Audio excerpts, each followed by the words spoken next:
I'm Merritt Jane O, Dean of the School of International and Public Affairs, and I'm really delighted to have this opportunity to welcome you to today's discussion, which is a very special occasion for us and for our community. It's our very first William S. Beinecke Lecture. The Beinecke Lecture is given by the holder of SIPA's Beinecke Visiting Professorship. And this was just established last year in honor of the late William S. Beinecke, a 1940 graduate of Columbia Law School who had a very strong commitment to social responsibility. And good afternoon, Attorney General James. Good afternoon. We are so pleased to have you join us today. Thank you for taking time from a very busy day to join us. You are our inaugural holder of the Beinecke Chair, and this chair is designed to support a distinguished leader who focuses on public policy, and we could not be more honored to have you as the first incumbent. I will be very brief in my introduction, but let me just say the Attorney General is someone who needs very little introduction. She is such a highly visible and well-known State Attorney General in America today, and for good reason. In 2018, she became the first woman and first Black person elected as Attorney General. And in this critical role, she has engaged so many different and important issues, from dealing with very complex legal and policy issues related to the pandemic, to regulation of the tech sector, to protecting children under the DACA program, to a host of consumer protection matters, to reform of the criminal justice system, which is the subject of her remarks today. And before becoming Attorney General, she spent 15 years as an elected official in New York City, including as public advocate, where she served as watchdog over New York City government agencies and as advocate for the most vulnerable communities. She also served as representative of the 35th Council District in Brooklyn for 10 years, and she began her career at the Legal Aid Society. I'm very honored that you have been teaching this spring, a course entitled Rethinking Policing in the 21st Century with adjunct Professor Basil Smikle. This is a very deep look at current police practices through the lens of history, race, recent events, and jurisprudence. And I know the course is considering and thinking about those issues that have both impeded progress and could advance a police force that promotes trust and service. Attorney General James is a graduate of Howard University Law School and CUNY's Lehman College. Importantly, we are very proud that she's also a former student at SIPA, having studied under our Executive Master of Public Administration program. After your remarks, I have invited Professor William Emick, and founding director of the Picker Center for Executive Education, which runs the EMPA program, to ask the first question, and then we'll open it up to our audience. And let me invite our audience to please use the Q&A feature so that we can, if time permits, draw some questions from our audience. Attorney General James, we really are honored to have you with us today, and we look forward to hearing your views. In this Zoom world, let me say the floor is yours, and thank you so much. I want to thank you, Dean Merritt Janow, for that introduction and the opportunity to speak to you here today, as well as Professor Emick. It is an honor to serve as the first William Beinecke Visiting Professor and to carry out his commitment to social responsibility and to public policy. And thank you for the opportunity to teach at SIPA. It's been an amazing class. We only have 3 more classes to go. We have a class this evening where we will be talking tonight, and we will witness the opening statements in the George Floyd case. We've got some mayoral candidates. We would like to question them in regards to their policies on policing in the city of New York, assuming that they become mayor of the city of New York. We've also started the class talking about race, giving history. And we also have a representative from Black Lives Matter who will be giving us some remarks in the few days to come, as well as individuals who are violence interrupters, individuals who basically are responsible for working with police to address an increase in crime in the city of New York. We are at a pivotal time for criminal justice in this country. The criminal justice system is changing more drastically and quicker than at any time in modern history. We all witnessed recently the fact that there is an agreement on marijuana legalization in Albany. We have seen reforms to incarceration. We have seen police secrecy laws lifted, and we have seen changes in the way police killings are charged, particularly in light of the case that I put into the grand jury most recently, the Daniel Prude case, which I'll discuss in a few minutes, where the judge has agreed to release the minutes for the grand jury. And that was the first time in a long time where a sitting judge decided that transparency obviously is key to accountability. It was a motion that I filed because I thought it was important that the public know what was happening behind the closed doors, and that the public, particularly the residents of Rochester, know that we presented the evidence and the full and complete and comprehensive case. But unfortunately, there was no indictment in that case. Nonetheless, it's important that individuals know what is being charged and the evidence and the witnesses.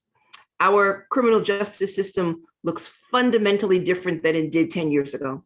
As a society, our ideas around what constitutes fair and impartial justice have evolved exponentially. And to be clear, we have a lot of work to do. Our policing and prison systems, as we all know, as and I discuss in my class, are rooted in racism and slavery, and the effects are still widely felt.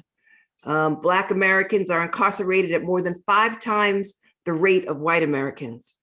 And as the state's chief law enforcement officer, I have an immense responsibility to shepherd and to shape changes in our criminal justice system in New York, and to work very closely with the state legislature. And having worked in the state legislature for 10 years, I know the process and know a lot of the committee chairs and a lot of the members. And so I have been focusing on criminal justice reform and look forward to working with the members of the legislature. Today, I want to focus on one aspect of the criminal justice reform agenda that we have established, and a criminal justice reform that has captured the attention of our nation this year. As we again watch the opening of the George Floyd case this morning, we were reminded of the racial pandemic that is still with us to this day, the racial reckoning that we are seeing, given the fact that there was a renewed outrage this past summer that we all witnessed about police killings, when the entire nation watched the video of George Floyd being killed, and then heard of Breonna Taylor being shot to death in her own home. And many people awoke to a truth that so many of us have already known.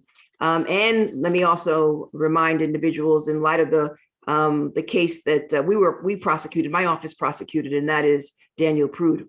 Unfortunately, police-related killings are nothing new, but with more cell phone, more police cameras and video recordings, it is becoming impossible to ignore.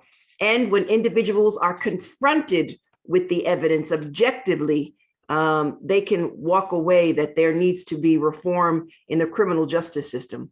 I was in law school when Eleanor Bumpers, a disabled and emotionally disturbed Black woman, was shot and killed by an NYPD officer who was called to help evict her from public housing in the Bronx.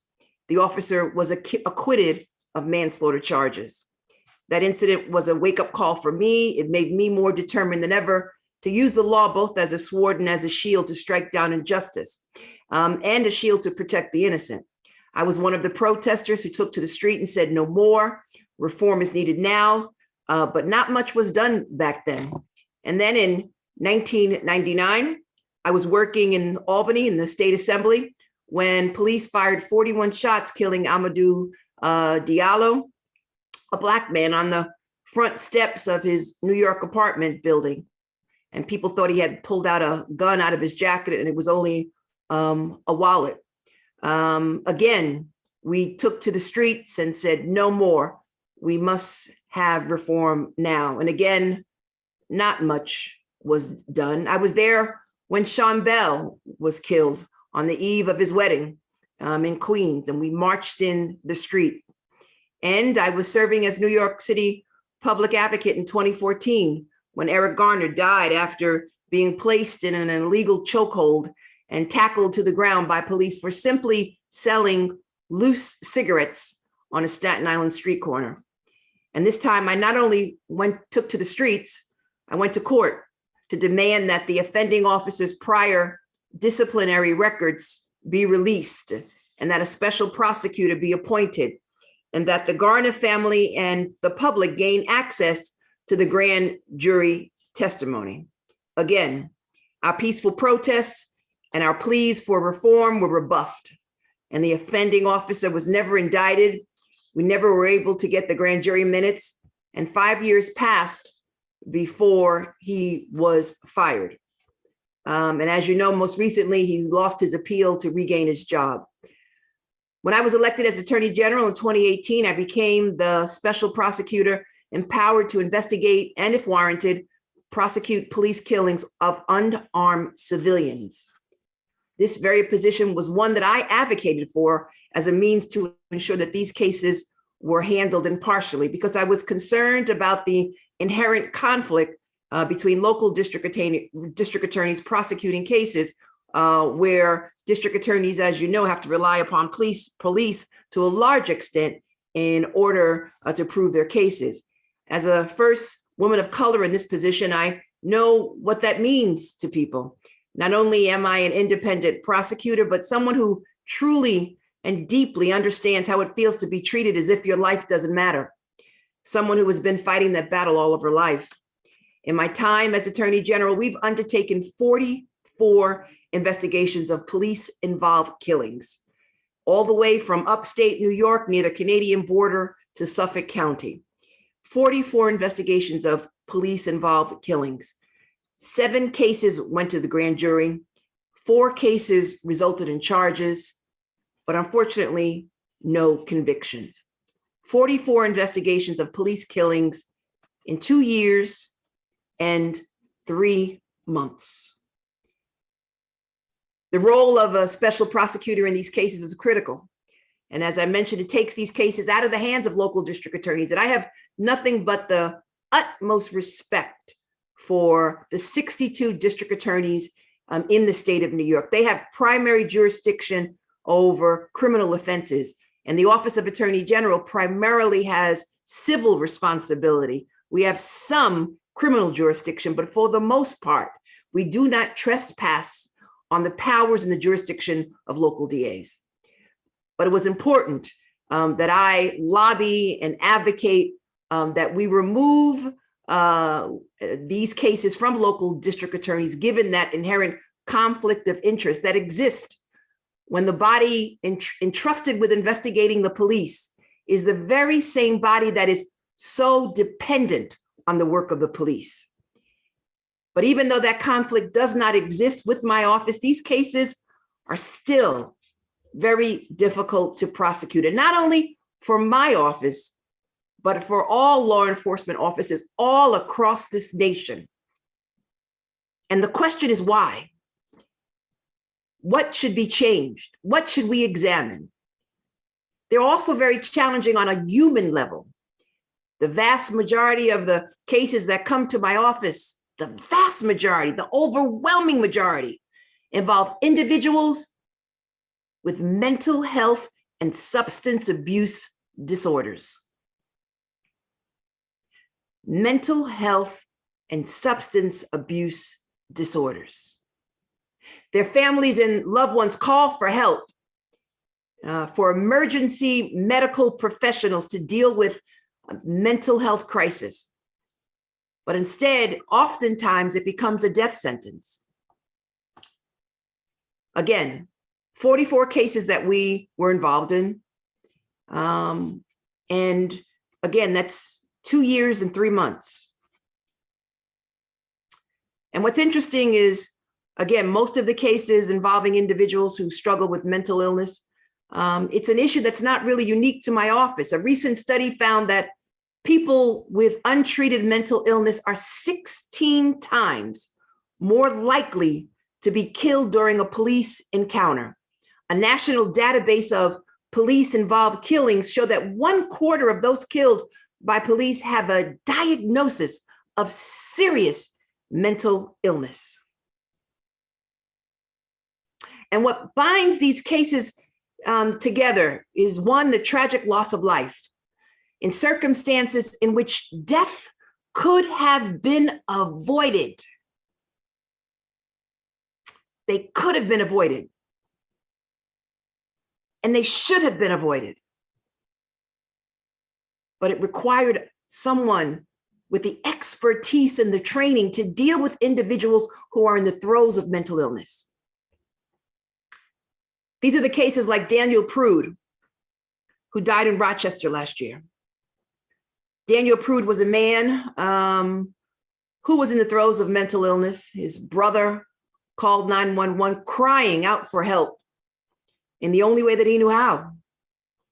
Daniel's brother called 911, not for the police to come deal with a law enforcement crisis, but he called for healthcare professionals, medical professionals, to help deal with his brother's mental state. And you all saw the video. Daniel never received the help he so desperately needed in that moment, the last moment of his life. In fact, he was subjected to certain techniques to basically restrain him. My office investigated this case, and we concluded that there was sufficient evidence surrounding his death to warrant presenting the case to a grand jury. We presented the strongest case possible, but the grand jury decided not to indict any police officers on charges related to Daniel Prude. And what Daniel Prude and so many others have made clear is a twofold problem with our system. First, our criminal justice system has not allowed for law enforcement officers to be held accountable for unjustified killings. Two, in society, we treat mental illness as a crime, not a health issue. Let me also say mental illness plus poverty. We treat them as crimes because the vast majority of people in our criminal justice system suffer from mental illness, the yoke of poverty, and yes, even racism. So the fact that we treat mental illness as a crime and not a health issue, that creates a system that is fundamentally broken when it comes to police encounters with mentally ill individuals, a system that we can and we must change, a system which too often allows officers to use deadly force unnecessarily and without consequence. The officers who responded to Mr. Prude they knew that he was experiencing a mental health crisis. And medical experts that we had retained have recognized it as a symptom called excited delirium, a state that can cause individuals to act irrationally. If you saw the video, you saw it was in the middle, in the cold winter month. It was snowing outside. Mr. Prude had taken off all his clothes. He was running through the streets naked, sweating profusely, talking irrationally, excited delirium. It could also put individuals at great risk of death if subjected to increased stress. And the officers, in restraining him and using this technique known as segmenting, that increased the stress on his heart. In addition to that, when they used a spit hood over his head. Plus, yes, he was on drugs, and that added to it as well. The officers who ultimately restrained Mr. Prude were largely unfamiliar with how to handle this type of emergency. And this is not new or isolated problem. Throughout our time serving as special prosecutors in most of those 44 cases, we have repeatedly observed cases throughout the state with similar factual characteristics. Similar. And so as an attorney general, I am pursuing a multifaceted approach to addressing these dangerous fault lines.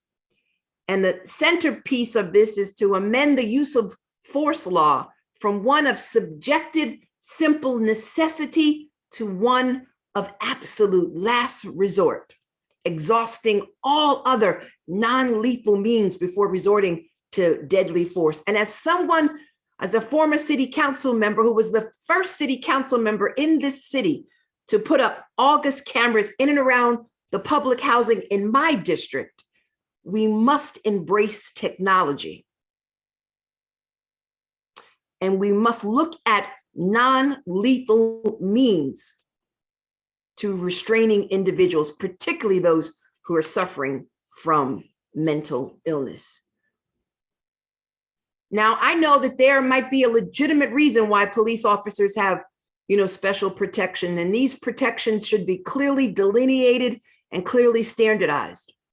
Our goal is basically to preserve lives. It's simple, by ensuring that officers have the tools they need to navigate civilian interactions that are severely, I know, challenging, and that prosecutors have the law they need to hold police accountable and deliver justice when officers use in an unjustified or excessive manner. They use force in an unjustified or excessive manner. And so we're going to seek to amend our law justifying use of force by police officers to ensure that officers only use lethal force as a last resort, not as a first resort, but as a last resort. And these standards should be based on objective criteria, not objective. I thought he was dangerous. He looked like he was dangerous.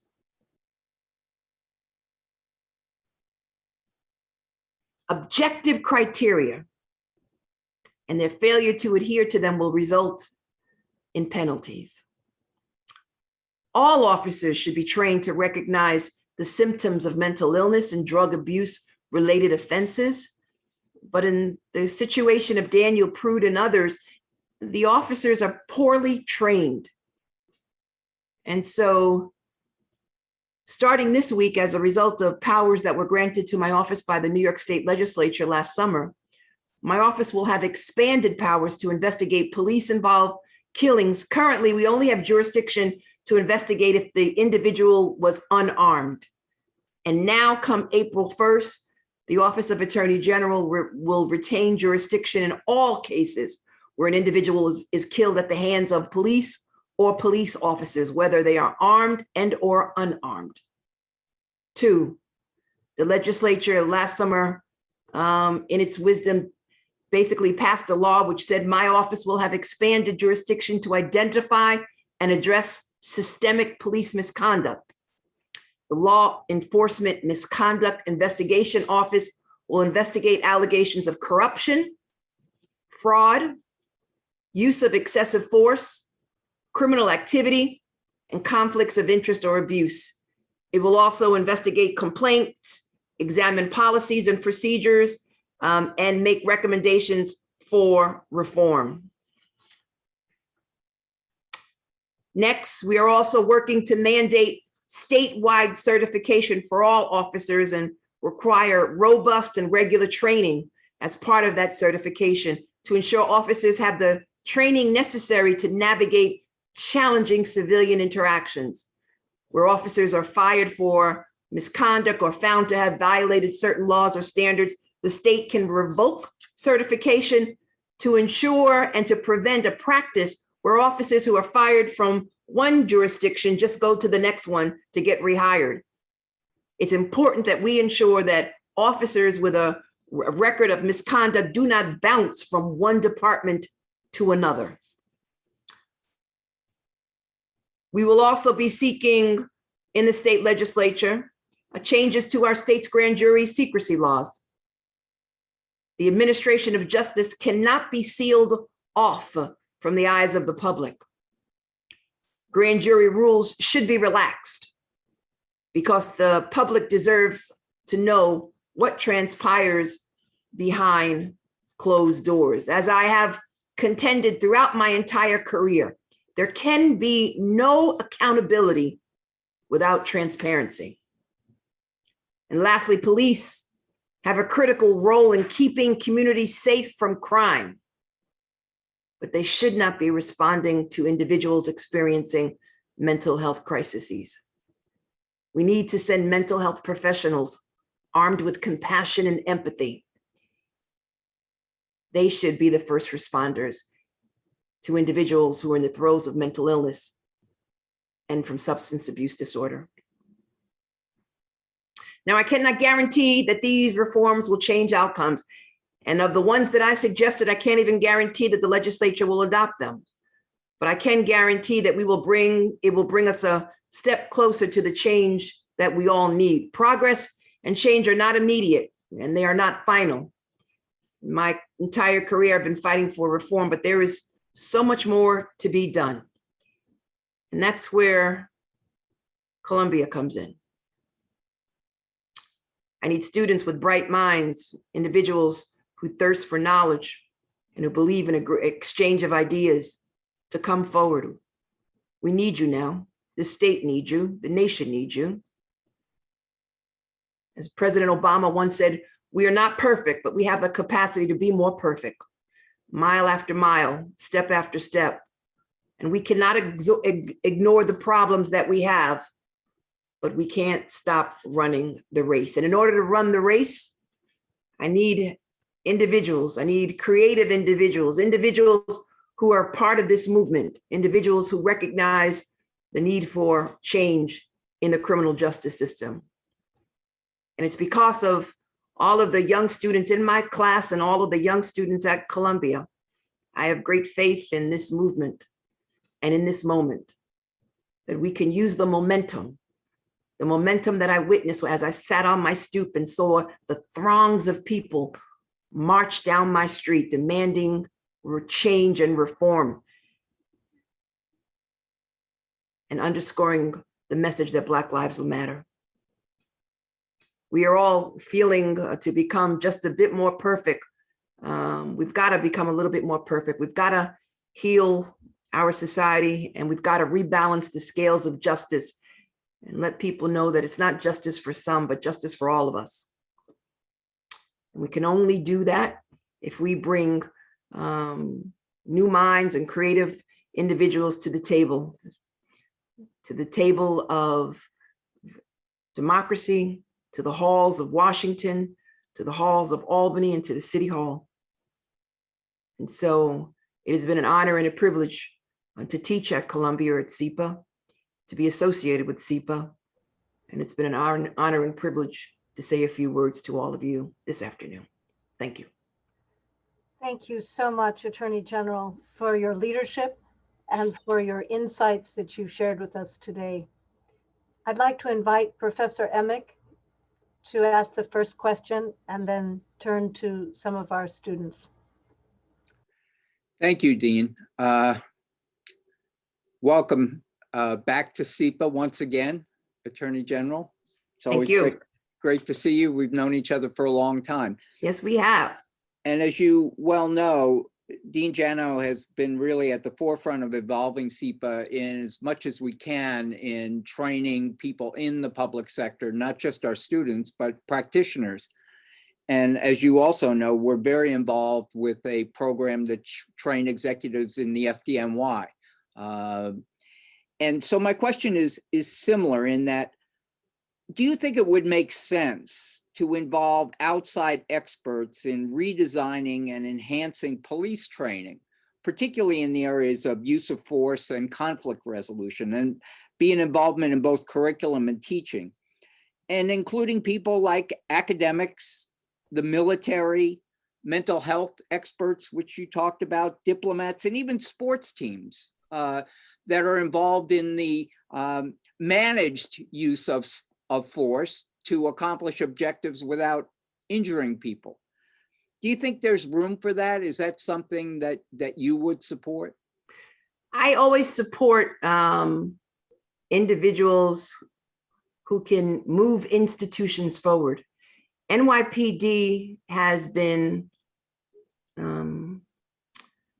hostile from time to time to change. And if we are, if we disrupt the practices that have not changed in years, then we're not going to,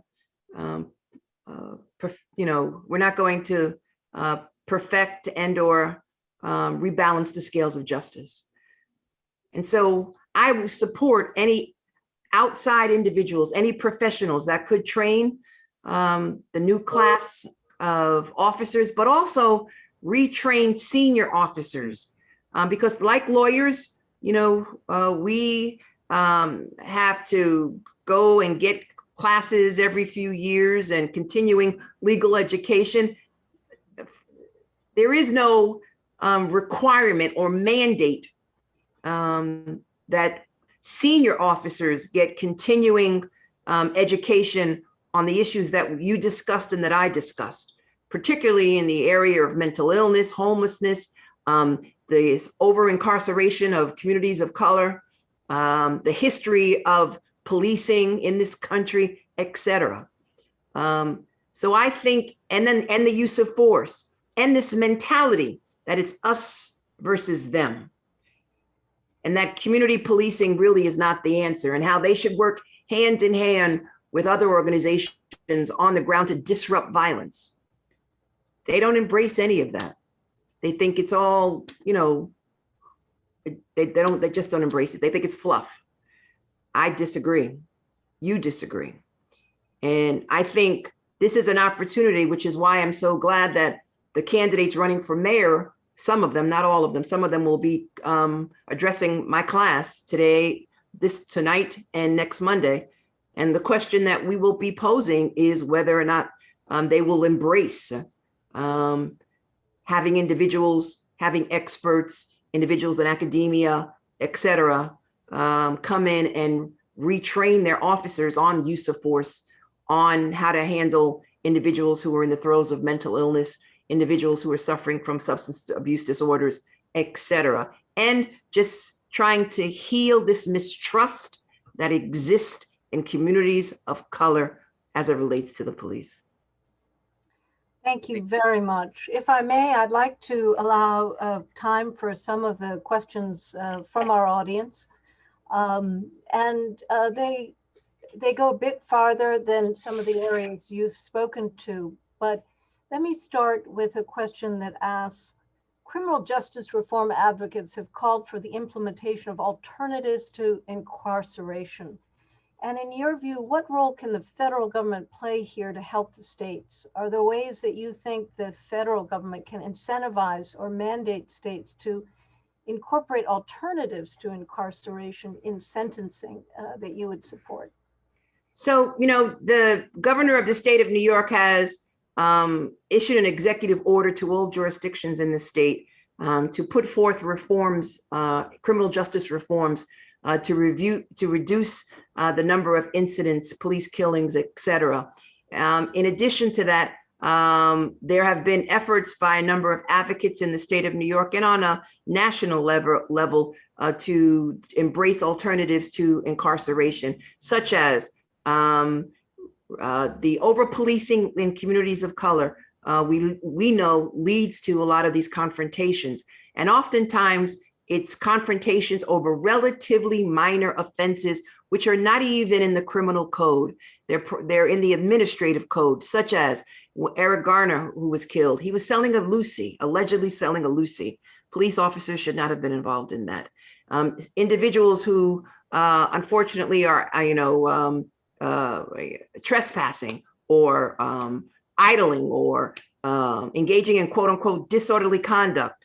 Again, violations and not violent crimes. We need to, and the vast majority of individuals in our criminal justice system are individuals who are there for non-violent crimes. They are there for drug offenses. And so we've got to reduce, and we've got to, again, reverse this war on crime, which goes back to, yes, to when, our president, President Biden, was chair of the judiciary who embraced it. We've got to reverse all of that. I'm glad that the state legislature and the governor have agreed to the legalization of marijuana. That's a step in the right direction. Everyone is, there are some individuals right now who are saying that the sky's going to fall in because we legalize marijuana. I don't agree with that. I think the legalization of marijuana will go a long way in reducing the number of arrests. I think what we need to do is decriminalize some of these offenses, again, which result in these encounters with police. We just need to fundamentally transform how we police, not only in New York State, but across this nation. As everybody knows, there's the George Floyd Act, which is currently before Congress. I am hoping that we can pass it. I do know with the Senate, with the filibuster, I'm not sure how that's going to work out, but there's aspects of it that should go forward, including but not limited to body cameras, which, as you know, I was in the forefront in pushing body cameras in the aftermath of the killing of Eric Garner. And now the vast majority of members of NYPD have body-worn cameras, but we should greatly expand that to other jurisdictions. Long Island, they don't have body cameras. State police don't have body cameras. And there's other bureaus that do not have body cameras. We need to embrace technology, and individuals, again, need to get an objective view of police street encounters with civilians, and that will go a long way in providing accountability. Thank you very much. We do have a question just on this issue. As you talk about embracing technology, the question is,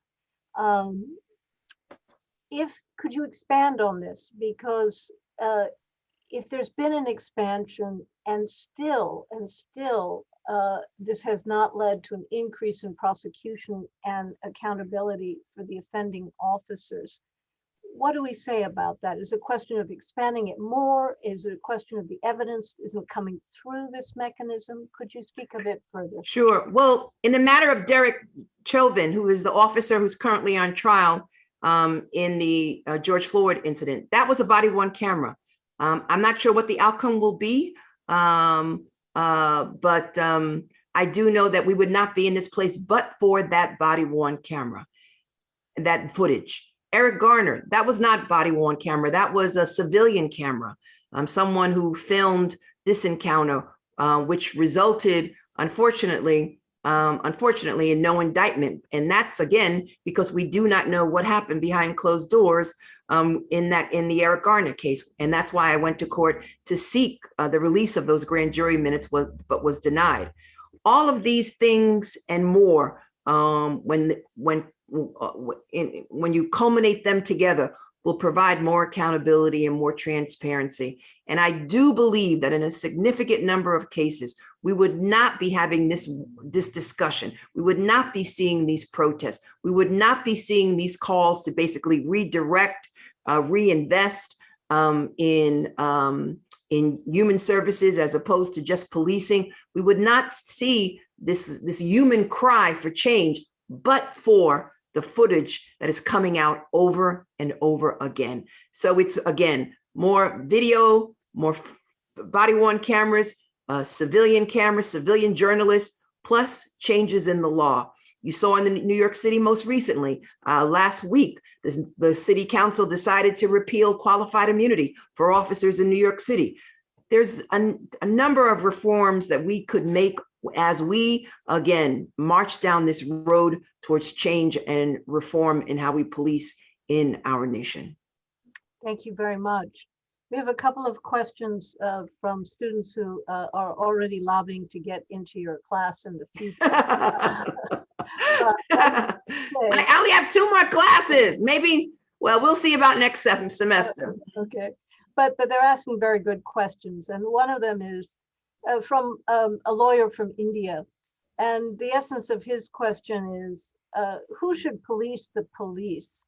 And what penalties should there be for police brutality or custodial torture? That's a great question. One of the, we filed an action against NYPD most recently in the aftermath of the George Floyd protest, because the vast majority of the protests in the city of New York following that footage were peaceful. And NYPD unfortunately engaged in excessive force. They used their batons, they used pepper spray, they used this technique known as kettling, where they contained individuals and then arrested individuals in massive numbers. When the curfew came, they violated the curfew by arresting legal observers, arresting essential workers. I held a hearing over 3 days where 100 witnesses, 100 protesters came before me with videos and pictures of their injuries, of the attacks, etc.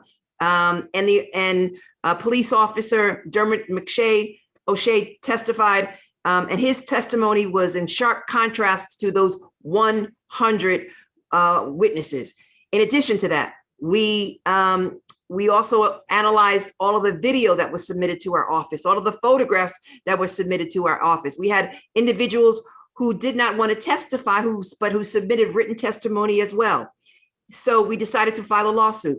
We filed a lawsuit against NYPD because of their failure to basically adhere to or follow and or respect and in violation of the First and the 14th Amendment, individuals' right to protest, individuals' right to peacefully assemble, individuals' right to privacy. And it's because, again, officers are poorly trained, not only to deal with individuals who are in the throes of mental illness, but also mass protest. And it dates back to the Republican convention. It dates back to Occupy Wall Street and now George Floyd. The only training apparently that they receive is using excessive and unnecessary force to deal with individuals who are peacefully protesting as is required under our Constitution and as is their right. And so what happens in the city of New York is that the one individual who is responsible for disciplinary actions, yes, they go to CCRB, but CCRB ultimately doesn't make the recommendation. The ultimate recommendation with respect to discipline lies in the hands of one individual, the police commissioner. And as we have seen over and over and over again, the police commissioner fails to follow the recommendation to dismiss individuals, to terminate police officers, and or to discipline them by subjecting them to taking their days off, their excess days, etc. Usually it's the police commissioner, the discipline calls for retraining, more retraining, more retraining, more retraining. Well, retraining doesn't work. I mean, it works to some extent, but obviously we need to do more. And we need, some officers just need to be removed from the force because they're not equipped to deal with policing. We, obviously, the police commissioner should not be the ultimate decision maker as it relates to discipline. It should fall in other hands. Thank you.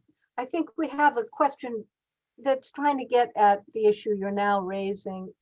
But this question asks, well, what can be done with New York law enforcement agencies concerning steps to incentivize racial diversity, affirmative action, or staff hiring and promotion?